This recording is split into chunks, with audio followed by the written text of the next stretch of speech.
Episode 210 of the Outdoor Biz Podcast with Peter Williams and Spencer Hauser of SuperPacific, brought to you by Revenue River. Revenue River is a Colorado-based digital technology and marketing agency helping companies in the outdoor industry execute their e-commerce and online efforts. As certified BigCommerce and Shopify partners and a Diamond HubSpot partner, they are well equipped with the technical experience and expertise to solve any business problem. Whether you need help with website design, system integrations, online store management, or growth marketing, they will help you achieve your goals.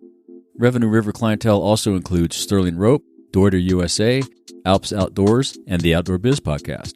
When you're ready to compete and win online, contact the Revenue River team at revenueriver.co/outdoorbiz.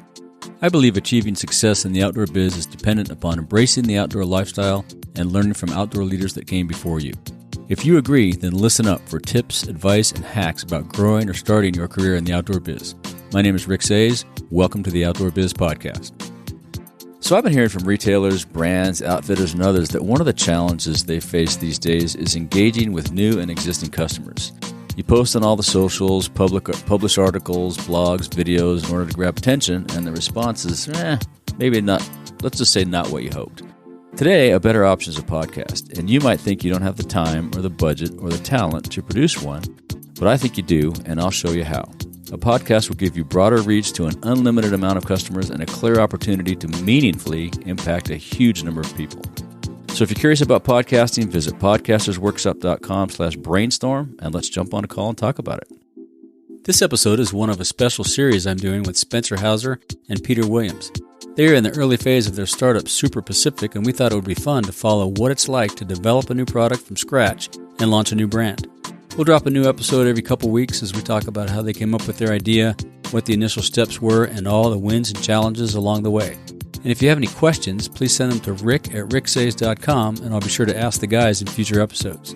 And be sure to subscribe on Apple Podcasts, Spotify, Pandora, or wherever you get your podcasts so you don't miss anything. Hey guys, welcome back. We are recording episode 3. We're about 5 weeks into this, I guess. We're dropping it every other week, so a few weeks into this. We talked about the first steps you took with the cool logo set, the drawings and iterations you went through, a little bit about the design, construction, fundraising. Let's dive into the product management side of things a little bit. What do you think about that? That sounds great. Yeah, sounds good to me. Cool. So when you guys started this project, did you create a line sheet? Did you have any visualization of, the styles and price points, or you just wanted to make one and then go from there? How'd that process come about? Well, I think we're looking at the tent the tent in the camper. We'll call it the camper that goes on the pickup truck. Yep. Which contains a canopy in the tent.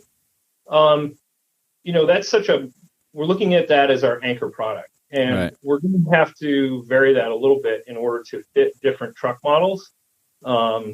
It's mostly going to be Toyotas and Fords. We have Fords and you have a Ford and a Toyota. That's right. We have a Ford. Yeah, right. But we have we kind of have our top 5 list, and we've got some ideas as far as, kind of line sheet. We've got some ideas of the next products that will come online, but they won't be as major as the camper. Right. The big lift. Yeah. Right. Yeah. So we're looking at the tent and the camper kind of as the anchor product. And then we're going to, build accessories that, mount to it and are compatible with it. Gotcha. So that leads into my next question. You've got 5 vehicle styles. Let's call it vehicle styles because I'm sure they're not all trucks. How did you come up with that list? Well, he drives a Ford. Yeah. The Ford and the Toyota I got. Yeah. But, basically doing research, doing research on what's out there. What are the biggest things that you're seeing on Instagram? What sells the most year by year? In January it was great because everybody came out with their sales numbers for the past year. Kind of following what was hot at SEMA this year, which was definitely the Jeep Gladiator. They were everywhere at SEMA. And kind of building our top 5 list based off of that, just kind of internet research. I have a buddy who's very deep into the 4-wheel and off-road universe, and bouncing ideas off of him. Right. So, that's how we came up with that. Have you gone out and talked to any local dealers? I feel like we're kind of balancing on this funny. We're doing this funny dance right now. Yeah. Right. Yeah. Because I've only got prototypes in CAD and kind of proof of concept kind of stuff, and I don't have anything on a truck. Right. I've been very reluctant to go out. Yeah. And knock on, or just go to dealerships and because I think there's a certain level of legitimacy to be had if you roll up with something on your vehicle, as opposed to you're just some random. I got this cool idea, man. You have 15 minutes. I got a great idea. Yeah, right. Yeah, check out this line drawing my kid did of it.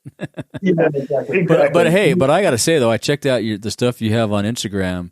And if you listeners haven't checked that out yet, this looks pretty cool. I mean, those renderings are awesome. So good job on that. Well, thanks. Yeah. And everything's coming together. All that stuff all those renderings are based on our CAD. So right. It's all real close to real life. So 5 or 6 weeks into our conversations, where are you these days on the prototyping? I think you last talked. You had just cut your tool order, I think. Yeah, so we've got our tools. Our shop has pretty much come together. I just picked up all the laser cut sheet metal, and by the end of this week, I will be bending it up and riveting it together. And I'm hoping within a week or so, I should have something on the back of my truck. Wow, very exciting. Yeah. And then we've got some of our products, some of the components that had a real long lead time, our extrusion, and then our composite panels. We ordered back in the end of January. The composite panels shipped yesterday, and I should get the extrusion. Friday. Yeah, Friday. Wow. Friday or Monday. So cool. Yeah, I mean, all of a sudden the ball is firmly in our court. We got to start building like the crazy. ball is bouncing around on the rim, and you need to slam it home. That's right. That's totally right. Yeah, we've got our tent is up with this company in Vancouver, Washington called Last US Bag, and they're working through the first full-scale prototype, which cool. We're hoping to time that out with getting the custom extrusions that are going to receive the tent, and then hopefully all that'll kind of fall into place at the same time, and we can get the first. I would still call it a prototype, but sure. As opposed to a real production sample. But it'll be the first kind of real deal that we can take out on the highway and take out in the woods and sleep in, and really exciting. Yeah, that's awesome. Yeah. So let's go back to the line sheet process a little bit. So you have 5 versions of vehicles.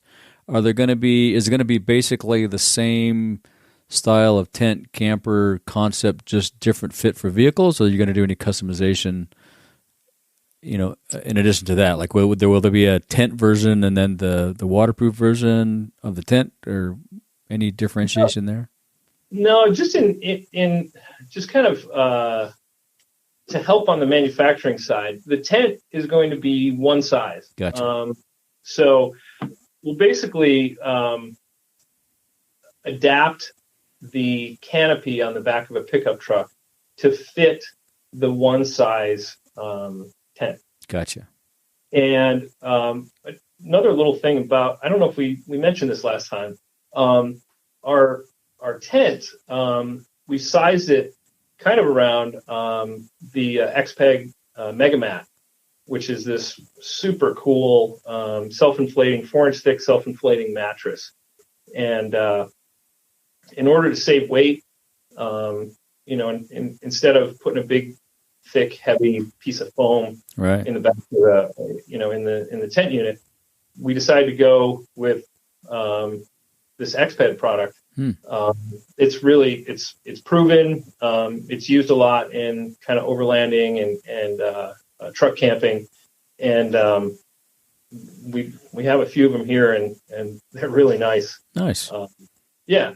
So basically, the tent is kind of sized around that mega mat. Yeah. And now we will do a second size tent. So that the tent unit can be mounted to a pickup truck. It could also be mounted to an SUV, say like a Toyota 4Runner or something like that. Oh. So without the canopy portion, the tent can be mounted to an SUV. And those the SUV versions will be the same width. They'll just be a little bit shorter. They'll be about 20 inches shorter than the truck version. Gotcha. The truck needs a little extra room so that you can climb in through the bed of the truck and then up into the tent. Whereas if the tent's just by itself, you'll be climbing into the tent through one of the outside, essentially the windows, right? Mm-hmm. And so, are you going to make a ladder with it, like the rooftop guy or the roof nest guys do? No, we're going to make an anti-gravity machine. Nice elevator. No, yeah, we will definitely include a ladder with it. Gotcha. Yep. Yeah. We're not going to like manufacture a ladder, but yeah, it'll be in the package. Yes. Yeah, that makes sense. Yeah. So you'll have 5 versions then, based on vehicle, and then another 2 or 3 for the 4Runner kind of thing. Yeah, the 4Runner, the tent will be the same. It'll just be the mounting system. Will be customized to the vehicle. So that should be the mounting system. Knock on wood, shouldn't be that complicated to adapt to the vehicle. And you're going to do the 5 styles for the vehicles first, and then work on the mounting system later. Again, knock on wood. The mounting system, I think, from my point of view, is relatively straightforward. So, we'll get the tents for the Toyotas going, because I think that's really going to be our biggest hitter. And then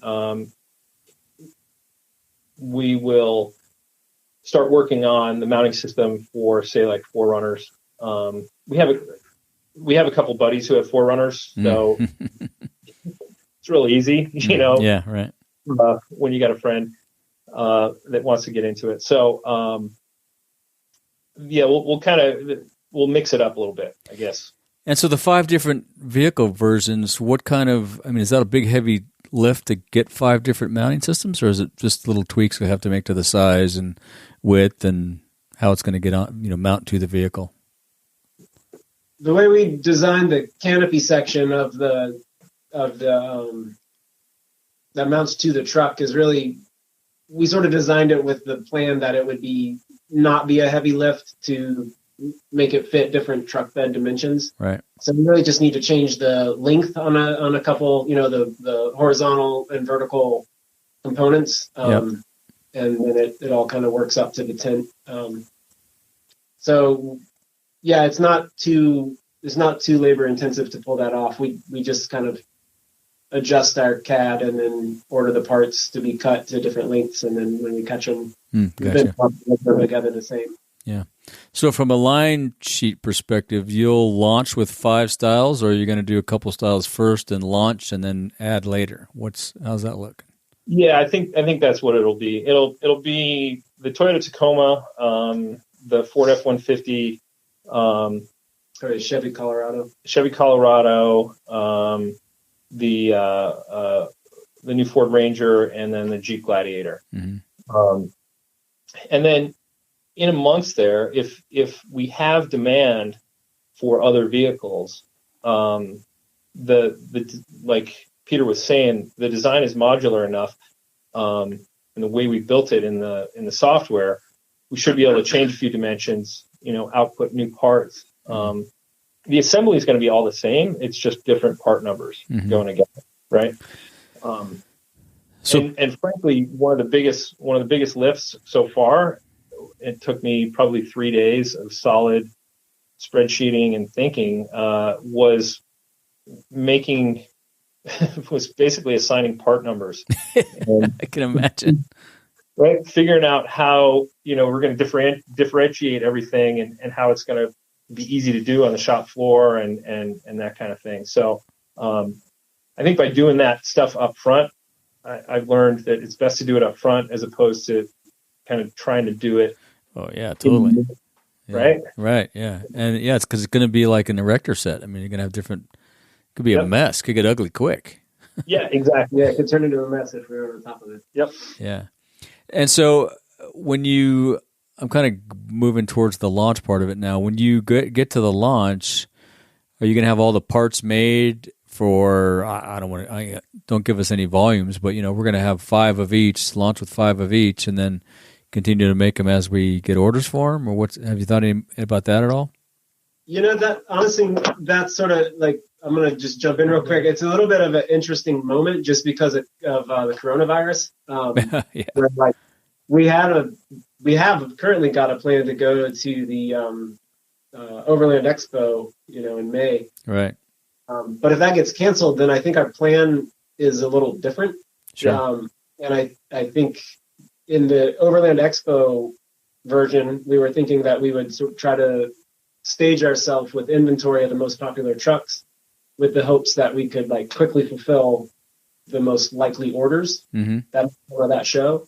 If that show gets canceled, then I think we're doing more of like a social media and probably ordering our parts as we receive the orders for the toppers. So yeah, a little bit more, kind of custom build to order. Yeah, really. Right. Yeah, that makes sense. Yeah, yeah. And are there going to be any other customization other than fit for each different model? I think we're working through colors. What's going to be our probably 3 or 4 standard colors, and then we're actually I've been trying to figure out a vendor in case people want to do kind of custom colors, color matching. Right. And there's plenty of body shops and things around here, and trying to figure out who's going to be open to, hey, we're going to bring this canopy over. Can you guys paint it? Yeah. Yeah. So that's one of the things that I have not figured out yet. I've got a powder coating vendor, but I do not have the custom color vendor yet. That'd be tricky. Yeah, that'd be a tough one. Yeah. Yeah. Well, I think if you pick the right, everybody says pick the right colors, right? No ugly colors. A rep told me that at a sales meeting one time. No ugly colors. Yeah, thanks for that. But if you pick, decent colors, then hopefully you won't get too much of that. But that's always a crapshoot. Yeah, as long as people like gray, everything's going to be fine. Yeah, exactly. And what are you thinking about on the accessory side of things? Are you going to launch with any accessories, or are you going to add accessories later? What's your plans on that? Or have you thought about it? We've got a bunch of ideas, and mostly informed by our needs. And so the plan on that is basically we've talked about like how does this the offering right now has like a really sweet solution to like a family of 3 or a couple or a single person, but if you have kids, it'd be kind of tight to sleep in the tent all together. And so we've talked about creating sort of another sleeping platform that could exist in the cab of the truck, and would provide hatches, could break up into like a settee with a table, and also provide a sleeping platform for like children, because we're leaving a passageway from the tent down into the canopy. So it will be sort of like one space. So you can, if I were sleeping in there and my son was down in the cab, I'd want to be able to like poke my head down and check on him if something was going on or whatever. Gotcha. So you'd be able to get out of the tent into the bed of the truck pretty simply. Yeah. Yeah. We designed it as a passage between the bed and the tent. It's gonna be like a Star Wars thing. That's gonna be cool. Oh yeah, totally. Plus, there's gonna be it'll be wired. It'll have lights, LEDs, and USB ports for charging things, and 12-volt ports for stuff. So all that stuff should come. That'll come, as a pretty much factory accessory. Right, and it'll be plugged into the vehicle, or it will be solar chargers. The basic will be just plugged into your vehicle's system. Yeah. I'm big into solar. Well, we're both big into solar, so we'll definitely be exploring that on our own. And there's a company down in Bend, big solar company down in Bend, Oregon, that I would love to team up with. And and this strikes at the heart of what we both really like to do with this company, is that there are companies all over the Pacific Northwest that are experts at what they do and make cool parts and accessories. And nothing would make me happier than to team up with somebody else that either has a cool product or is doing something great and be able to say, hey, can we offer this as an accessory, or can we, direct people to you so that you have a special mounting kit for whatever your product is. And, it's a good idea. I like that. One of the things, Rick, that we didn't talk about that nobody else is doing, and I can't believe that no one else is doing, but we will definitely be doing, is the bottle opener. Oh, geez, yeah. Mounted to ours. Got to have that. Yeah, and I don't understand how the other companies in this marketplace aren't promoting promoting their bottle opener, because we will. Cool. It's going to be a number one feature. That's right. Buy your bottle opener, get a tent. That's right. Another thing I really hope to be able to do effectively, Rick, is stay engaged with the people that buy these things and really use them as a way of learning, like what people would like as accessories. I have a bunch of ideas, and I know things that I would like. I think that those needs are going to be fairly universal, but I'm sure there's a bunch of things that I am not thinking about. And I'd really like to foster an environment where the folks that buy these from us are stay plugged in with us, and we can get ideas of the problems that they have and ways that start thinking about ways we could offer. Right. So let's talk a little bit about that. We're getting into the business side of things, and we'll come back to, I think next episode we'll talk, you guys will have some production stuff going on, so we'll talk a little bit more about production. But when you actually start to form, the company itself starts to take shape, when you have, people answering phones and those kind of things, what do you have visions on that for? I mean, in addition to staying in contact with your customers, I'm sure there's going to be a big social media push, Facebook group, all those kinds of things. What are your thoughts on all that? I would love to stay off Facebook. So how would you, that's a viable option. How would you keep track and keep in contact with those customers then? What's your plans on that? Well, obviously a mailing list, Instagram, you got to have a group somewhere. Yeah, no, I think website. Well, definitely websites, Instagram. We do have a Facebook. We do have a Facebook page. Yep. It's not really set up, but yep. We'll kind of be paying attention to all of that stuff. There's all kinds of tools too that I'm not familiar with, some of these meetup tools and things, but you could come up with these meetup groups and whatnot, and people could belong to that. Just plug into there, and you have message forums and all that. Yeah, I'm hoping that by building a compelling product and getting it in front of people and going to their events, right, creating a lot of opportunities for folks to sign up for a newsletter that we can.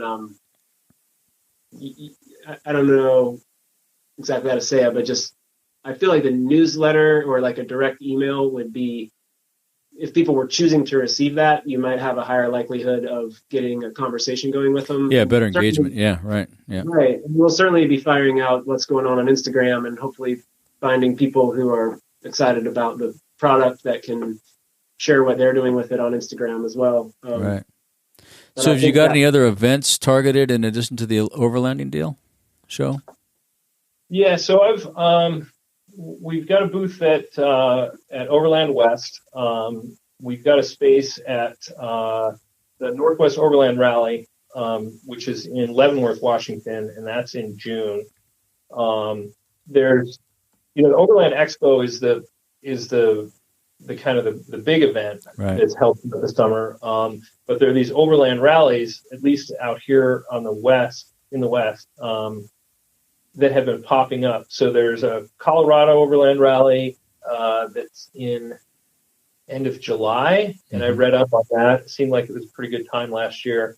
There's a BC Overland Rally end of June, and there might be one or two more kind of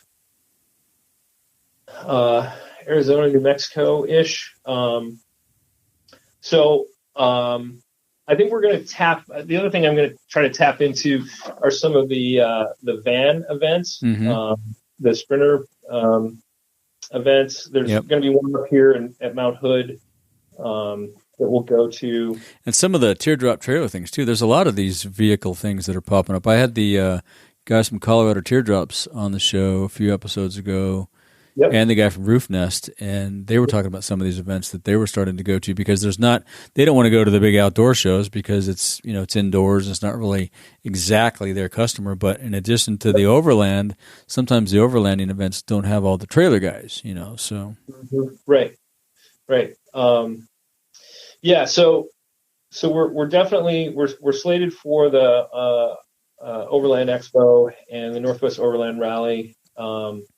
And then, again, depending on what goes on with the coronavirus or COVID, we were planning on going to Overland Expo, the one in Colorado, the end of August, and then we're as the summer plays out, we're going to see about going to the Overland Expo East in Virginia. But that's a pretty big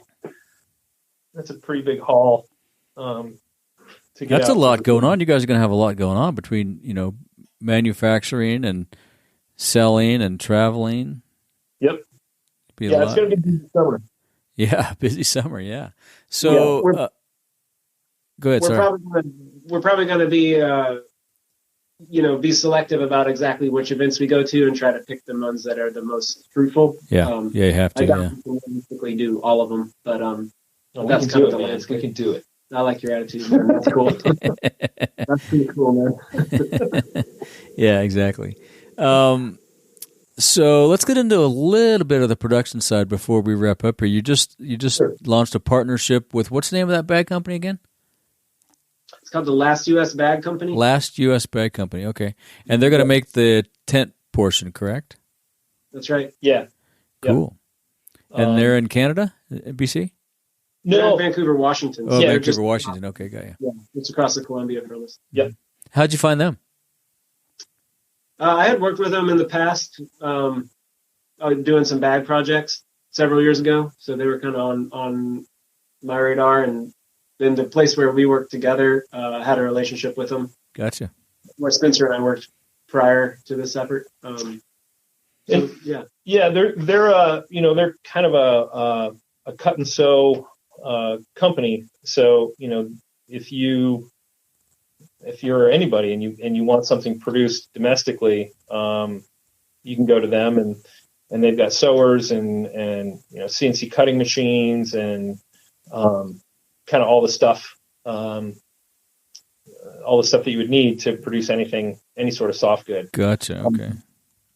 And the owner, Will, he's been involved in kind of outdoors and overlanding and that kind of thing. So, once we started kind of teaming up on the project, he got pretty excited, about participating in this. And so it's really nice to have kind of that partner that's stoked about what you're doing. Yeah, exactly. Yeah. And kind of understands the marketplace as well, right? Right, exactly. Yeah, that helps a ton. Yeah, and so the production of all the other parts and pieces for the frame and the structure, where's that going to happen? So the frame and the structure. So I outsource laser cutting, forming, and machining to a variety of shops here locally. in the kind of greater Portland metro area. And then we've got a little shop just right up the street from my house. Definitely, it's the starter shop. I'll be posting some good pictures on Instagram here in the next week or so. Cool. And so we'll do our initial prototyping and our initial production there. But we anticipate we'll have to move into a bigger space within the next couple of months once sales ramp up. And so that'll be, again, we're going to try to stay relatively close to our homes because we know we'll probably be pushing some heavy hours, I can imagine, yeah. You guys will be running and gunning. Yeah. And are you going to start with, so once you get the prototypes all dialed in, how many of these do you plan to produce and start selling? You going to start 2 of each, or depending on orders? How's that going to work? Yeah, I think it's really going to depend on orders. I think our initial idea is we have about 8 or 10 people that we've been talking to that we're calling our test pilots. Yep. So we're calling them stunt pilots. They're test pilots. The test pilots or stunt pilots? Okay. Stunt pilots come later. Okay, stunt pilots come later. Plane routes before you start. So the test pilots. So we'll be building about 8 or 10, maybe a dozen of these things that'll go out to this first little group. Gotcha. Who's going to really beat stuff up and give us good feedback. And these are all kind of designers and kind of professionals and people we know. Yeah, perfect. Yeah, and then they're like either designers or folks who are going to get out in the woods and really use this thing. Yeah, beat it up. Yeah, exactly. That's what you want. Yeah. Yeah, we're hoping we can get either really good like design-minded feedback. Yeah. Well, it's all design-minded feedback, but some is informed more from the product design side of it, and some is informed more from the experience side of it. Right. So we're hoping that that'll be like, the first couple that we sell, the first 8 or so that we sell are going to be like a very, very involved process with the people who own them. Yep. That's huge. Yeah, that's good. That's smart. Yeah, because you want this thing to be dialed in before you go to the general consumer base, because that could get ugly fast. Yeah. Yeah, exactly. Yes, it could. Cool. Well, that's all exciting, guys. Thanks for catching up again. I think next time we'll get into a little more of the showing and selling, and you'll probably have a lot more to report on the prototypes that you've gotten, and maybe some pictures will be on Instagram by then. Yeah. We'll definitely. I've stepped up my Instagram game here in the last week or so. I saw that. Very cool. Yeah. Yeah. And I got a lot more. I don't know if I mentioned this before. My 12-year-old and 17-year-old daughters are schooling me. There you go. On the Instagram. So Spencer got all fired up and tried to explain hashtags to me the other day. Yeah. Yeah, I'm in that game. I have to, that's how it all works these days. Hashtags and holy crap. I got one foot in the game anyway. Yeah. But yeah, good. No, that's great. That's how it has to work. I like the test group though too. I think that's a really good idea. That could be, you could get some great imagery and some great feedback and quotes and inspirations and motivations, and that'd be awesome. Yeah. Another thing we've been moving on is our website, which is like it's well on the way under development. So we're working on the CAD models on our Instagram page right now they're pretty rough renderings, and we're working on some higher quality renderings to put up on the website so folks can, get in there and really see what this thing is. Nice, exciting. Well, we'll have more of that stuff to talk about when we get together next time. Yeah, absolutely. Right on. Well, thanks, guys. Yeah, thank you, Rick. All right. Talk to you. Have a good one. Yeah, it's been great. Thanks very much. Thank you for listening. If you want more of the Outdoor Biz Podcast, be sure and subscribe on Apple Podcasts, Google Podcasts, Spotify, Pandora, Stitcher, wherever you get your podcast.